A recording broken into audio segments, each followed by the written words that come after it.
Hi, everybody. Welcome to your 4 to 5. I'm Eric Chilton alongside Chad Silver, Lauren Coleman. Happy Monday. Happy Monday. Happy Monday. I think we're in luck this week, right? Temperature rise? What's luck for you? Luck for me is like 60, 70s. 70-degree weather, not a lot of rain. You're in luck for a while. Okay. A little bit. We'll That's get to that in a minute. That's a nice little tease you got yes, there. that's what we call it in the business. All right, we've got a couple of big stories that we're following today. First, a court case that we have been following since over the weekend. A now former Guilford County Schools teacher and coach was in court today on child sex crime charges. Officers arrested Mark Johnson Friday night. He faces a statutory rape charge of a child under 15 and indecent liberty charges involving students. The district says Johnson was hired as a Page High School teacher and girls basketball coach at the beginning of this school year. He resigned last Wednesday and is in jail on a $1 million bond. The judge says he's a threat to the community and is facing life without parole if convicted. In a statement, the district wrote, "Student safety is very important to us, and this kind of behavior will simply not be tolerated at Page High School or in Guilford County Schools. GCS and Page High School have cooperated fully with law enforcement on the investigation throughout this process." Also in court today, a judge dismissed charges for the former owner of a Greensboro nightclub. Bradford McCauley, former owner of the Blind Tiger, had 2 criminal charges dismissed. You'll remember 19-year-old Pedro Alegria died after a shooting outside the Blind Tiger music venue in July. As for the bouncer from the Blind Tiger, Jason Leonard, who is facing second-degree murder charges in Alegria's death, his case was continued to May 1st. The Blind Tiger has since closed and reopened with a new name and new management. A deadly shooting in Winston-Salem prompted a road closure this morning. It started on Burke Street and First Street. Police say a 35-year-old man died after someone fired multiple rounds. Our crew on scene saw several businesses in the area with bullet holes and a venue with broken glass. This is the same area where another deadly shooting happened a month ago at a local pub. The road is still closed as investigators continue to process and clean up the crime scene. At this point, there is no information about a suspect. The theory that the COVID-19 outbreak began in a laboratory in China is gaining new traction.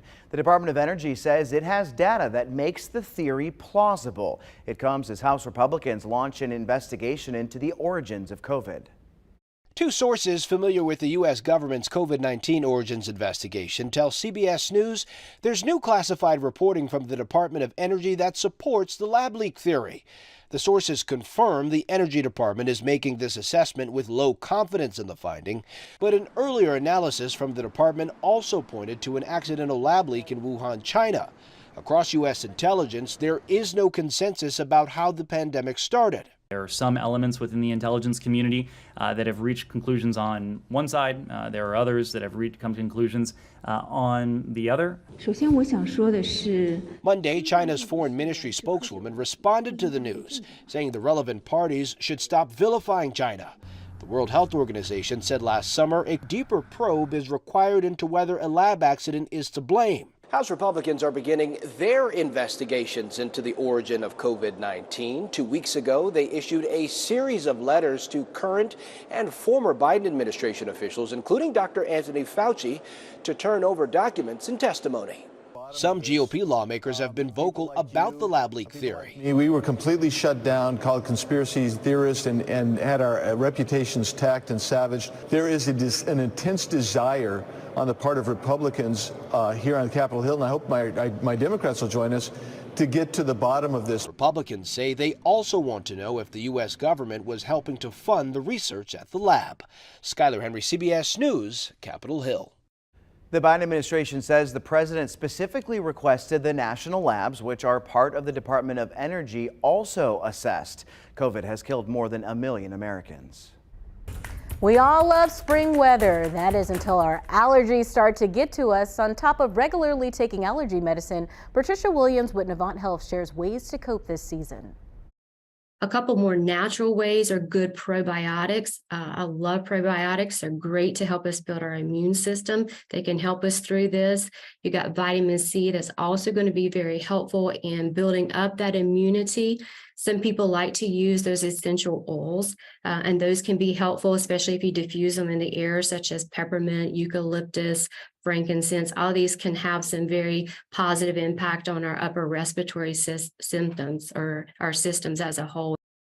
Williams also suggests over-the-counter medications such as antihistamines and saline nasal rinses. So some great advice there. And as we know, there's a lot of things you can do besides taking medicine, like leaving your shoes at the front door, closing the windows, washing your clothes with cold water. That always helps too. I think I'm lucky. I've never really suffered a whole lot with allergies. Once in I think maybe 3 or 4 times in my life, something will trigger it. But goodness knows here in the spring, we get that green yellow coating on your cars, and it's no joke. That's disgusting. It is. Yeah, same here. I never had a huge deal with allergies besides the occasional itchy eye and watery eye, but not like some of the folks in our newsroom who really get stuffed up this time of year. You feel so bad for them. And what do you do? What do you say? I mean, it's a shame that we don't have the ability to just kind of eliminate like severe allergies. And it's funny because even though I grew up here, you'd think I don't think that's why, because I have friends that grew up here also, and they have it just as bad as people that didn't live here growing up. You know, I don't think you build up a natural immunity. Yeah, you can get them over time. There's some people who said they could play in the grass all day long, rolling down the hills, but now they can barely walk outside for a few minutes before they feel like they're just so congested. Do you know anyone who's ever done one of those allergy tests where they basically put the needles and stuff in you? I think it's just on your back. It right? is on your back. They test you for all these different things and just wait to see if any of these little spots where they have pricked you with a pin. My twins had to do that. I mean, I can't. That's got to be painful. It's like 20 different, and then they just see what the reaction. And they were because they have peanut allergies, so we want to check for other things. Other things, So grass and dust and that kind of thing they have. It's so interesting what people can be allergic to. Yeah, absolutely. Over time. Yeah. I know. Like lactose intolerant would be horrible for me because I love milk and cheese. Right. It would be the worst. Same. Same here. All right, let's talk about our forecast. Yeah, we don't have to worry about pollen, at least in the short term, because at least we have a little bit of rain that can help. And remember, anytime we see those pollen counts going up, if you do have rain in the forecast, that'll sort of tamp it all down and get rid of it. It sort of cleans the air out, right? Take the raindrops, literally, take the pollen with it as they drop down to the ground. Look at these readings, not bad. How about Pinehurst at 73 degrees right now? These are current temperatures. 64 in Greensboro and Burlington and High Point and Lexington, and a string of 63s too for Reedsville and Yanceyville. So tonight, 53, that is a very mild overnight low. That's closer to a normal high this time of the year. And here's why. As that warm air starts to invade, we go up to 74 tomorrow, partly sunny and breezy. Look out for a couple of evening showers tonight. It might be a little bit windy. Even tomorrow, winds are expected west 10 to 20, but tonight they could gust to 25 or 30 miles per hour. Rain a little bit, not a whole lot, but overspreading the area from the west. Let's go out to a wider shot here and you can see, yeah, it's part of a cold front. That will be moving through pretty quickly. When you look at the surface chart, the thing that we're watching here, one cold front skirts by. It's windy tonight, breezy tomorrow. But then after that, that warmth really starts to shift in from the south as we see our winds coming in from that southerly direction there, and we see 2 or 3 days with temperatures way above our normal. Normal high should be in the mid 50s, and that's almost where our overnight low is tonight. Here's a 7-day forecast for you. 74 tomorrow, 72 Wednesday and Thursday. And you look at this, it's just partly cloudy for Tuesday, Wednesday. 2 incredible days coming up, and then a 50-50 chance of rain Thursday and Friday. Now the difference here is the fact that the actual front comes through on Friday. It may kick up a little bit of dust. I mean, we're looking at a chance of thunderstorms embedded in some of those showers. Again, not a major event, but you could see an isolated one here or there. Temperatures start to cool down a little bit. We're at 68 degrees by then. Heading into your weekend, look for mostly sunny skies and much cooler, but that's close to normal. 56 the normal high. We're at 57 on Saturday, 54 Sunday. Continued sunny on Monday, and we build back up to the upper 50s by then.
A pilot program in Britain testing a 4-day work week was so successful, 91% of the companies involved are making it permanent.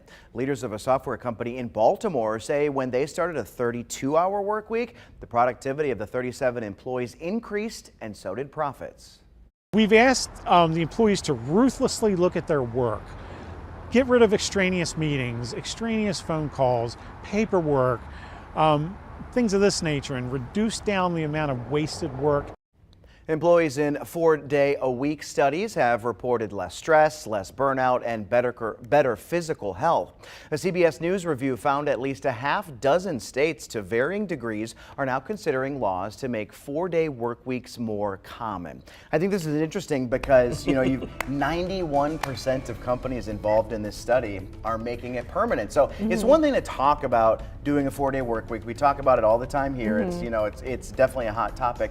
But the fact that it worked enough that these companies are now implementing it is very, fascinating. I think it's all about rolling it into action. Like you said, we've talked about it, but breaking outside of the norm and making it work, finding out how can we make this work for our particular line of business. And it is possible. I think we get so stuck in the traditional way of 5 days, it must be 5 days. But I think during the pandemic, we learned we don't have to do stuff the regular way. Like just even with our job, you don't have to be in the building to make the news go on. You don't have to be in the building to do other jobs. So who says you need 5 days to get the job done as well? And I think it's all down to the profession, right? There's some professions that maybe they need that, some don't. I just feel like there's so much extra time, like what that guy said, that people will waste at work, and it may be 10 minutes, but 10 minutes a day, adds up over time, and you might be able to trim that down. I know I would work harder and smarter to have the 4 days, and if you want to increase a 10-hour day, 4 days a week, that wouldn't bother me. I would do that and say,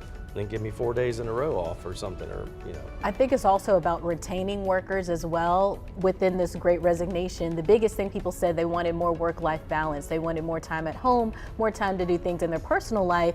If you want to retain people, you have to change with the trend of time. So we can't stay in this old school mindset. If you want people to stay and want to work for you for years to come, maybe a 4-day work week or even a mental health day, something that will, make them more intrigued to stay with the company. Here's the real question now. Would you take a pay cut and be paid for just 32 hours instead of 40 hours if you were given the option of working 32 hours? People need to survive, and I'll work inflation 5 is days. high. I'll work 5 days, Yep. but if we can get it to where I work 4 10-hour days, because I feel like I do that anyway. Yeah, see, bosses everywhere are saying not possible. I know. You can't have your cake and eat it too. Either you work less That's and you right. make less, or you work the normal and make the They normal. say that, but if we're seeing it work in other places, in other countries, and some places in the United States have made it work for them, it is possible. Obviously, if you work in the medical field, there's certain there's things some you things. need. Someone needs to be there at all It's times. going to come down to bottom line money. They're making us go to Yes, break Oscar now. music. I could talk about this all day. We'll be right back. We're still on 5 days a week.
Well, now that spring is around the corner, a lot of us turn our thoughts to planting or renewing your landscape beds and gardens. And Renolda Gardens in Winston-Salem, they may have the answer in the form of very detailed upcoming DIY workshops. Garden Director John Rothling gave us a run-through.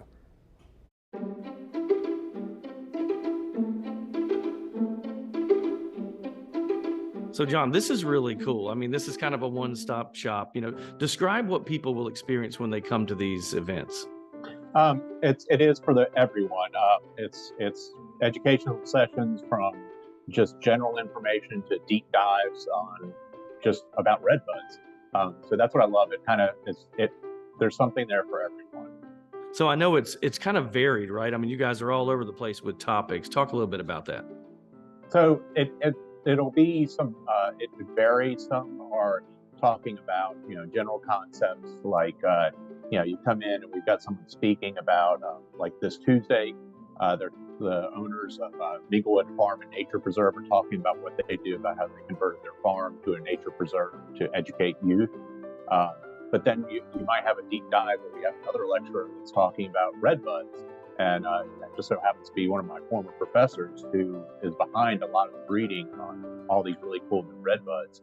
But then we also have a container workshop where you can come in and do containers. We also have rose pruning clinics. So it can vary from session to session. So if you want to learn about roses, you come out and you'll actually do hands-on pruning in the garden. So when all is said and done, what do you want people to walk away with from these workshops? I want people to be excited about, oh wow, I can do this. I can grow an orchid. I can, I can go out and get one of these really cool new redbuds, or I can connect with this community of gardeners that it's just a fantastic group of people to be around. John, thank you for taking time out, man. This is good because I have the brown thumb. I need you. Well, come on out to the garden. We'll turn that brown thumb green, and probably in the next 2 weeks, keep an eye out. The cherries will probably start coming into bloom. It's always a big hit.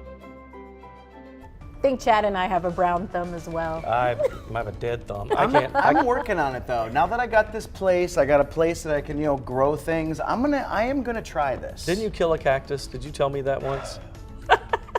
I'm blaming it on the pandemic.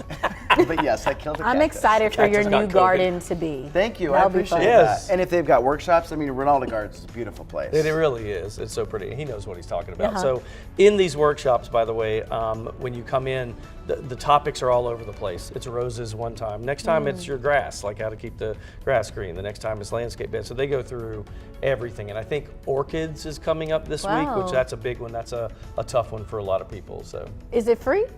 I don't even know. He said to me that you have to register, but I'm not sure if there's a fee associated with that, though. We'll look that up and have it in the web story. They are all about this because it's what they do professionally, and they say we can make your garden maybe not look like theirs, but look a lot better. Yeah. I think I'm starting with tomatoes. I think that's a great thing to start that. off with. My dad was growing some tomatoes, and he got so upset because a squirrel actually came and nibbled all of them over, but he was growing some tomatoes and peppers. How's the weather for growing these days? Well, this is pretty good right now. You better get the tomatoes in immediately because this weather, it's trying to act like it's spring already, isn't it? Yeah, there are some things that don't ask me because I can't grow. There's some things if you don't have it in by now, it's not going to happen, or it's too early.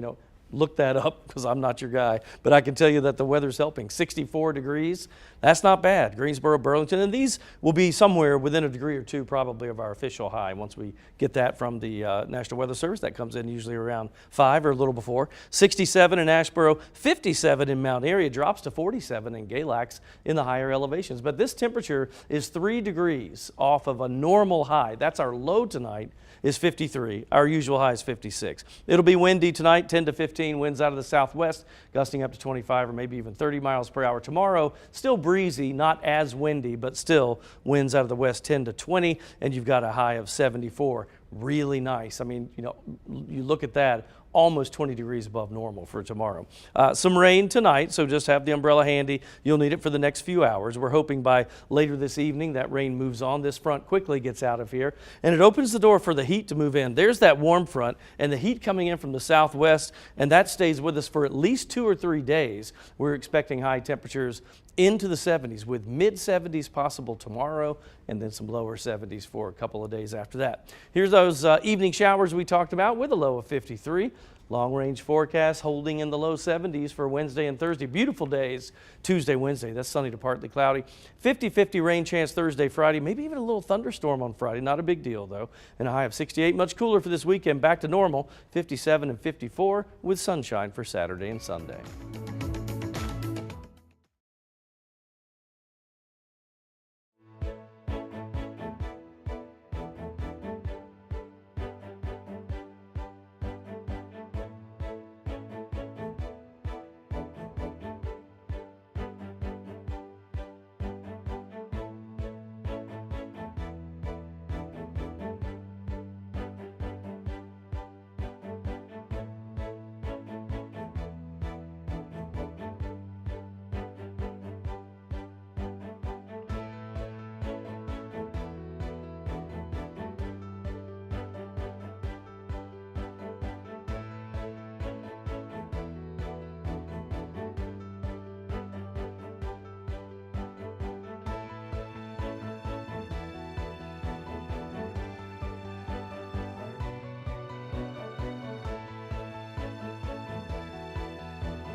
If you didn't know before, today is National Retro Day. The day takes us back to a time before smartphones and the internet. From fashion to cars, music, and beyond, retro is a distinct style people even love now.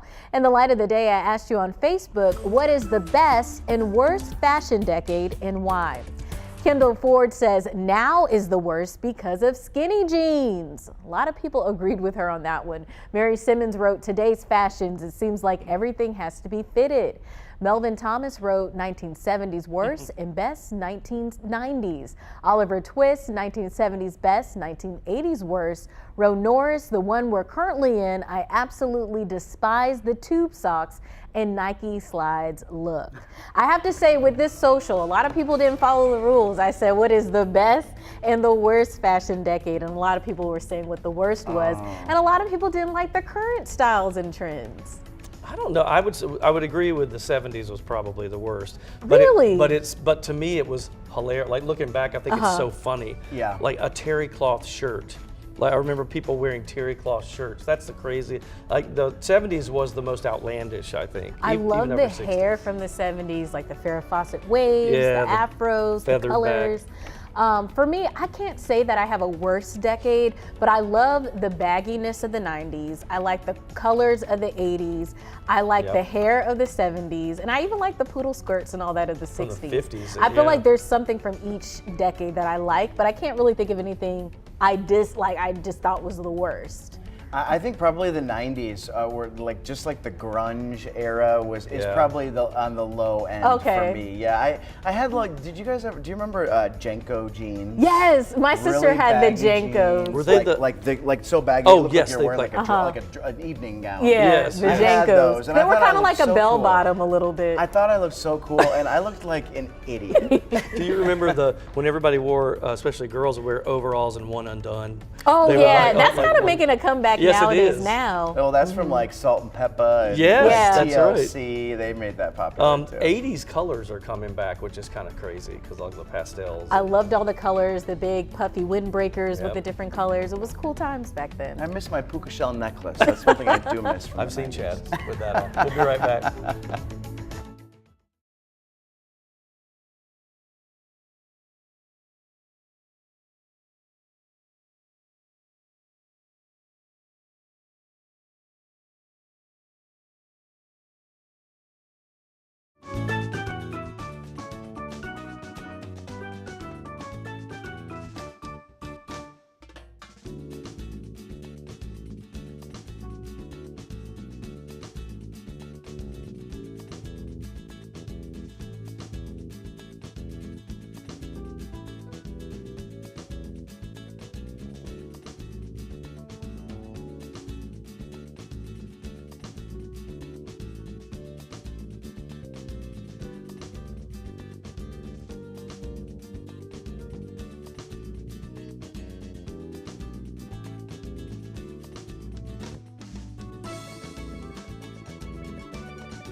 Welcome back to the 4 to 5. Eric, Lauren, and Chad. Hey everybody. On a Monday. The squad. The squad. Squad's The original back. squad. So did you all do anything fun over the weekend, or did you just kind of ignore the annoying weather or avoid it? So I did tiptoe out on Saturday. I have to say it wasn't like pouring the whole time. It was a little nasty, a little drizzly, but I was surprised at how busy downtown was. Oh, yeah. There was so many people downtown, and I just would have thought more people would have been inside because of the rain, but I think people just wanted to be out and about. I was kind of happy that the temperatures were cooler because I spent all day Saturday moving, and so you don't want it to be like 80 degrees when you're moving because then you're just hot and sweaty and gross. Yeah. It's the worst. I'd rather take a little rain and cool than hot weather moving. Absolutely. We went to the Tanger Center for the Broadway show, and then we had dinner on Saturday, so that was our big day. And Sunday we did absolutely nothing. I did absolutely nothing Loved yesterday it. either. Watched Netflix all day and right. felt great. Good. Well, I hope your week is off to a great start. Let's get started here with your 4 to 5 roundup. First up today, we are getting new details related to a now former Page High School teacher and coach who's facing child sex crime charges. In court today, we learned Mark Johnson faces a statutory rape charge of a child under 15 and indecent liberties charges involving students. Johnson was a girls basketball coach and teacher who was hired at the beginning of this school year. A concerned mom alerted the school to inappropriate text messages on her child's phone, which led to a search warrant and arrest. The judge today called Johnson a threat to the community. He's in jail on a $1 million bond. Also in court today, a judge dismissed charges against the former owner of a Greensboro bar, the Blind Tiger. Bradford McCauley was facing 2 charges related to a death at the bar. You'll remember 19-year-old Pedro Alegria died in a shooting outside the music venue last July. Newly appointed Greensboro Police Chief John Thompson is continuing his town halls with a meeting in Lake Jeanette tonight. The goal is to address ongoing violence in our communities. So far, there have been 2. At his most recent meeting a few days ago, one resident told police he wanted officers to get gun violence under control. He says the shootings robbed too many young community members of their childhoods. Chief Thompson says rebuilding trust within communities is one part of the solution to stopping the violence. You can share your concerns and ideas tonight at the Glenn McNary Library on Lake Jeanette Road at 6. Gasoline prices are declining as we start the week. For Greensboro, the average has fallen 7.7 cents a gallon, averaging $3.16 a gallon today. The cheapest gas is reported to be $2.69, while the most expensive is $3.89.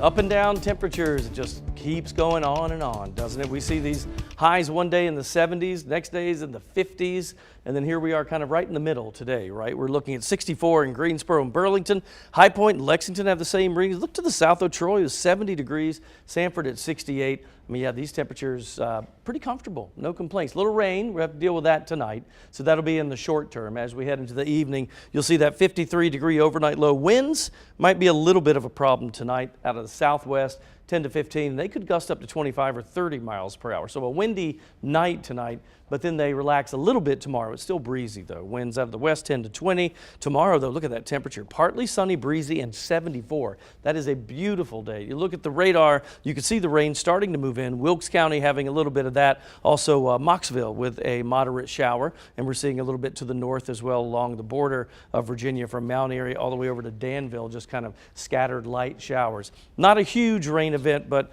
just annoying showers for us tonight. That'll be the case as we head into the next few hours. We're hoping by later tonight and late night, this will be gone, and then we see that gradual clearing. Here's what it looks like with the surface chart. There's the cold front, winds around the front, of course. Now that skirts through pretty quickly, and by tomorrow morning, we see partly cloudy to partly sunny skies, still a little breezy. But for the next 3 days, we're in this warm sector, right to the south of that low pressure, and you can see the winds mostly out of a southerly direction, maybe southwest, but either way, that's a warmer flow for us. So that keeps us right in the sweet spot for temperatures from Tuesday, Wednesday, and Thursday. You're looking at highs around 74 and 72 for those 3 days. Rain chances come back in. That would be Thursday and Friday. It is a 50% chance both days. The only difference, we might actually get a thunderstorm, believe it or not. Not widespread, but a storm here or there on Friday with a high of 68. The weekend, back to normal, 57 and 54, all sunshine. Monday, sunny and a bit warmer at 58. Greensboro will be in the national spotlight for the next 3 weeks. It is all about Tourneytown. Check out the court at the Greensboro Coliseum ahead of the women's ACC tournament that kicks off Wednesday. Practices actually start today. The ACC men will play here next week. Then the first and second rounds of the men's NCAA tournament are the week after that. Tickets for all 3 tournaments are now on sale. There is a Tournament Town tip-off party this evening. All of the ACC school mascots will be there to meet fans. There will be food, music, and entertainment. It is free admission, but you're encouraged to RSVP. It starts at 5:30 at Piedmont Hall. NC State honored the 1983 NC State NCAA championship winning team during the game for the 40th anniversary of one of the biggest Cinderella stories in NCAA history. 40 years later, this is as special as it was in 1983. We get to see each other in person as a team, but the biggest part for all of us is to be out there in front of those people who went on that journey with us. This group has a special bond, you know, that we accomplished something together as a team, and you know, it's going to carry on forever. You know, people are still talking about it 40 years later. You know, I go to games in the NBA and someone wants my autograph, and I think they want it because I'm in the NBA, and they'll say, that was a great game in '83. So, you know, it's just, and it impacted so many people, not just the people in North Carolina, but everywhere. It doesn't seem like 40 years, so that means time flies, man. And we've got to celebrate this as much as we can and be together as much as we can. But the greatest feeling is to know that we haven't been forgotten. These fans know what we did and how we did it and the meaning of it.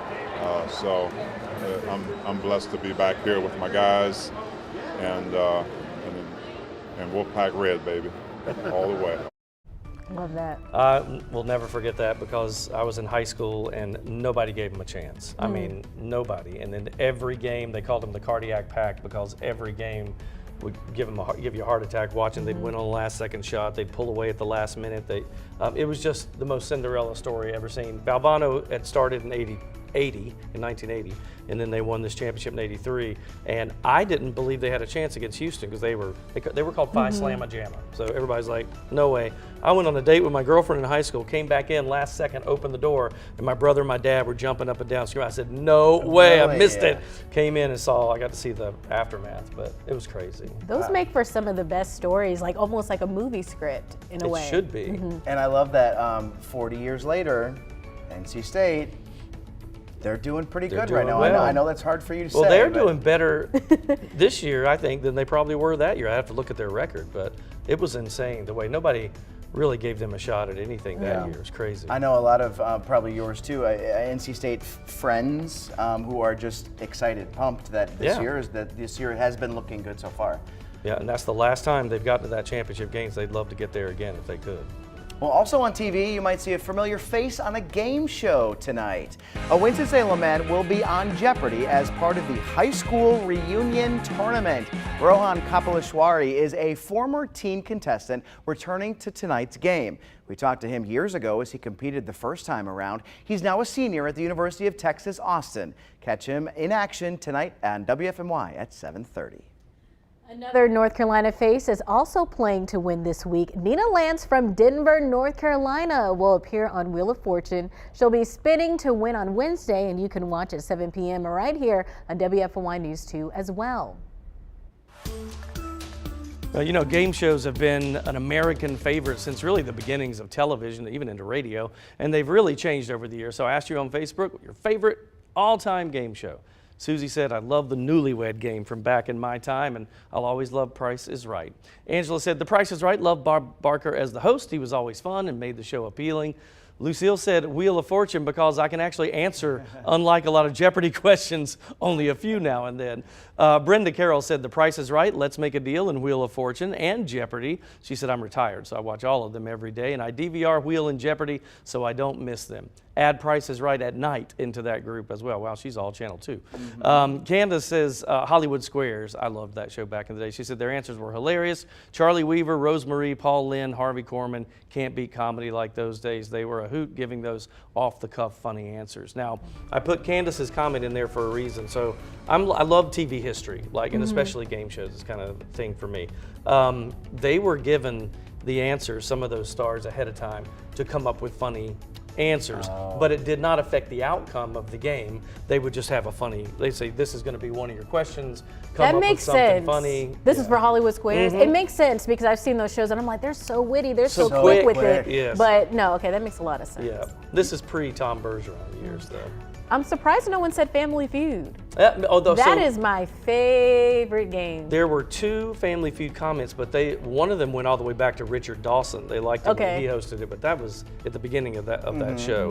And then another one said, love Steve Harvey because of his smile. I like him because I like how he plays with the contestants. He kind of like picks on them about their answers. He just works that room. I think he does a great job hosting that show. I don't brag a lot, but I am really good at Wheel of Fortune. You and my wife. Like really good at, I don't know why. try, but I'm really good at it. And you know what else I like watching is the teen tournament of Jeopardy, because I know more answers. Some of the than you do. You're like, okay, pop culture, I got this one. That's right. I also like Deal or No Deal. Oh, I love that. I love playing along because you always want the person to win, and sometimes I'm like, you should have made a deal. It's too greedy, and now you're walking away with $20. And that little silhouette guy up there grabs the phone. I'm like into it as if I'm one of the people playing, so that's a good one too. Guilty pleasure. I've always wanted to host a game show. Hey, olive oil in your coffee. We're talking about it next. Gave him your name and told him that you'd be reaching out.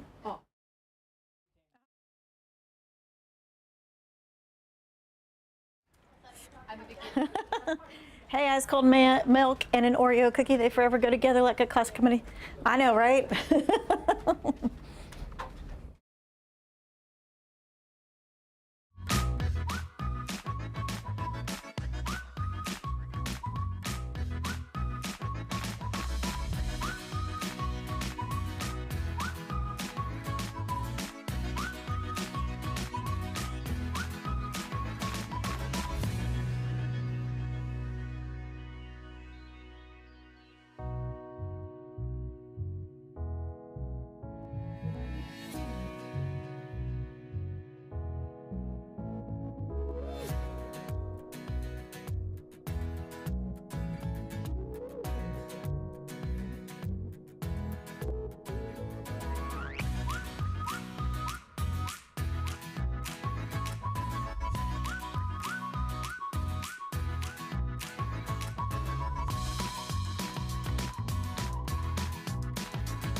Okay, so.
To me, coffee makes everything possible. I mean, it is the basis for any and all of my good thoughts, good ideas, and my good mood.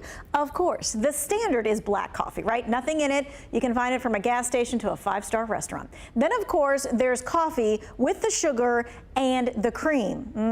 You know, over the years, all kinds of things have been added to the simple cup of coffee, from chocolate to make it a mocha, right? There are all kinds of flavored syrups to put in there. Then there's some odd stuff like butter or coconut oil to mix into the coffee. And now Starbucks in Italy is adding this, olive oil, a spoonful of extra virgin olive oil. Now, does it help the medicine go down? Right, I know, seriously. Before we get to why they're adding the olive oil, I want to know, what's the weirdest thing that you've ever tried with coffee?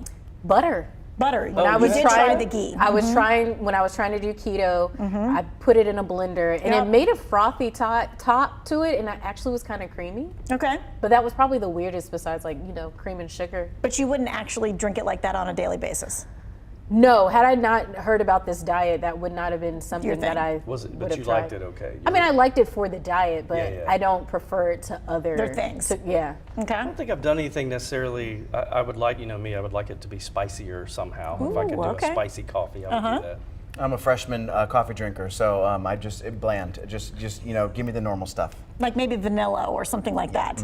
Okay. Chai. Okay. I love chai. All right. So how do you like your coffee, like on any given day? Like, are you cream and sugar? Yes, and sometimes I'll just do cream and not add the sugar to it. Half and half. I like steal it from Tanny all the time out of our break room fridge. I'm the half and half, but now there's this like $20 little piece of equipment that's like this frother thing. Yes. And Oh, to me the that little- has changed the world. And I don't need any sugar. I just want that frothy milk. So true. All right, back to the Starbucks thing. This is what we all came to talk about. Okay, here we go. Starbucks has launched the new drink that mixes coffee with olive oil. It's called the Oleato. Now, there are 3 different drink offerings. This is only in Italy at the moment. With the coffee is a spoonful of cold pressed extra virgin olive oil. Now, one of the drinks is a latte option featuring like lemon juice, and another is an espresso martini kind of taste with like that vodka and vanilla bean syrup taste. The beverages will be rolled out in select markets around the world, starting with Southern California here in the U.S. That comes this spring. And then later in the year, it's Japan, the Middle East, and Britain until maybe it finally makes its way around. All right, so now that we're talking about the olive oil, what do you think? I think it's great. I mean, olive oil is obviously good for you, and I feel like everything tastes good with olive oil when you cook food, so why not the drink? I feel like it's going to give it that creamy, thicker, richer layer to it. And I've heard of folks eating olive oil ice cream, so I don't see why the drink would be any different. Yeah, I mean, to me, it seems like it'd be fuller, richer. Now, I want to try it, but you know, it's one of those things where like I want to buy one $4.86 coffee, right, between all of us, and we can all like take little sips of it and everything, because I don't want to waste like $6 on something that I'm like, I may not drink this whole thing. See, and I would definitely try it, but just knowing how many calories are in olive oil, I try to make sure that the coffee drinks that I do drink are on the lower side. But remember, olive oil is a healthy fat. Oh, that's true. It's different than, I still don't want the calories. You don't. Nope. All right, is coffee only for the morning, or do you have an afternoon pick-me-up, or maybe after dinner to like help the dinner go down? Well, I usually just drink it in the morning, but my grandparents like to drink decaf coffee at night. So they drink their coffee and watch TV, and that's like their daily routine. Sometimes I will, if we're out at a fancy restaurant, I'll get a coffee as a dessert because it's less sugary than the desserts, but it still makes me feel good. Nope. No coffee. No coffee. What about like a coffee martini? Nope. Nope. No espresso martini? Nope. No. Chocolate? Okay. Well, I have I mean, if coffee you buy in me the one, I'm morning. gonna drink it. I was gonna say, come on. I got coffee in the morning. I got coffee in the afternoon. Thanks for the coffee talk, friends. We'll see you after the break. A little coffee to discuss amongst yourselves.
with our warmer weather, maybe you've turned your attention to planning a beach trip. Beach driving season is approaching at sections of the Cape Hatteras National Seashore. Starting next Friday, all off-road vehicles will be allowed at Cape Lookout.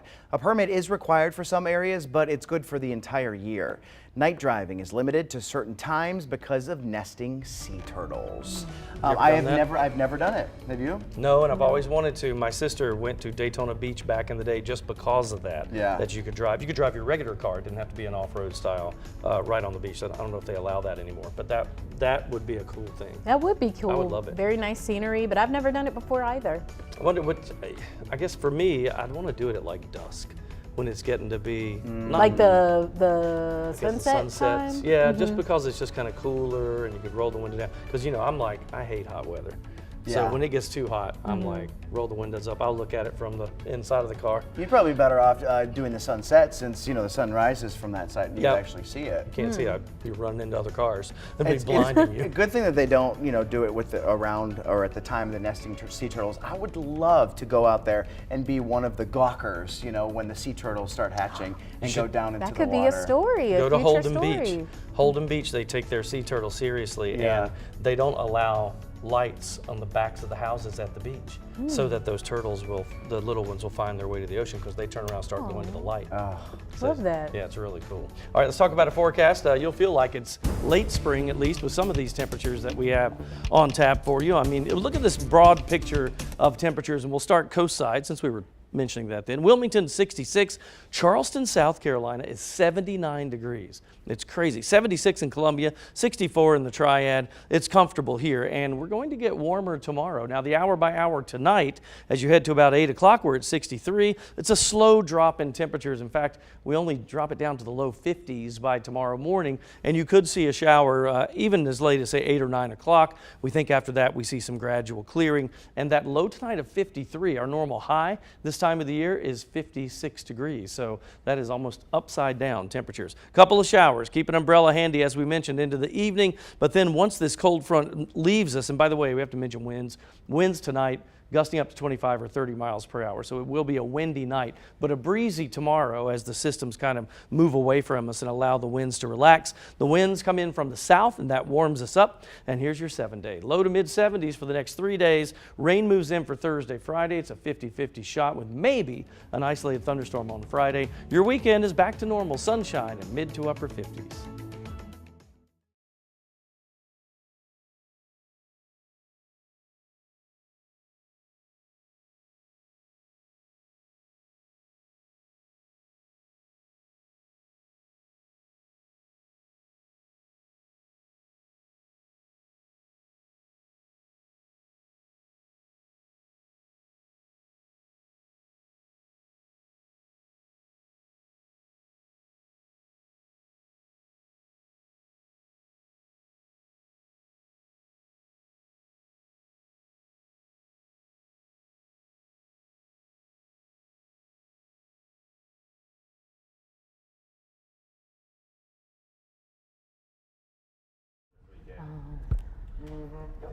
Guess who was in Nashville all weekend? The shelter says overcrowding has gotten so bad the shelter limited the number of dogs.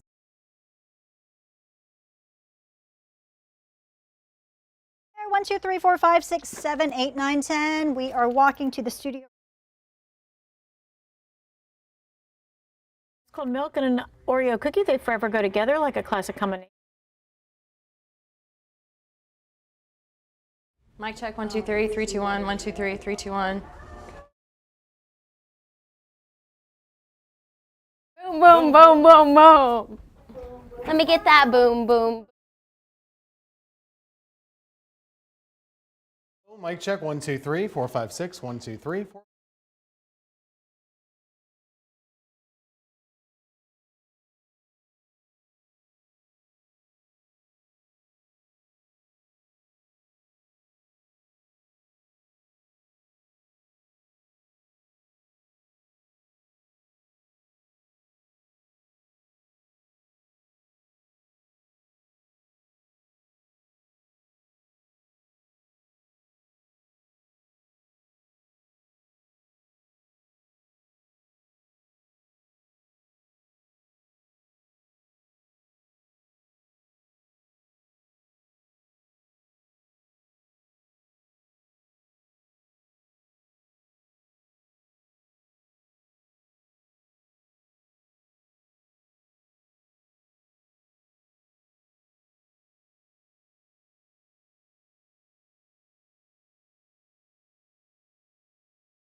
The main reason I got into the news was to help our community and our neighbors.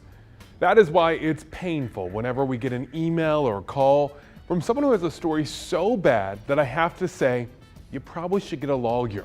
It's time for the courts to get involved. But this week, there's a special event to help all those folks. WFMY News 2 is partnering with the North Carolina Bar Foundation to hook you up with a lawyer for free legal information. Mark your calendars. The For All Service Day event is this Friday. Over 500 volunteer attorneys will take calls from more than 10,000 people. We're talking everything from what to do if you got a traffic ticket you want to fight, to how to make a will, or recovering back child support. This is Friday, but if you're interested in calling, it's a really good idea to start preparing now. Write down a brief timeline of the problem, something to quickly explain to the attorney what's going on. You're also going to want to tell the attorney what you've done to resolve the issue already and what you want to happen in the end. Now, we're going to give out the number to call Friday morning on the Good Morning Show and on WFMYnews2.com. I hope you'll take advantage of it. After all these years of being involved with For All Service Day, I can say it is one of the most helpful community service events of the year. That's my 2 cents. WFMY News 2 at 5 starts right now.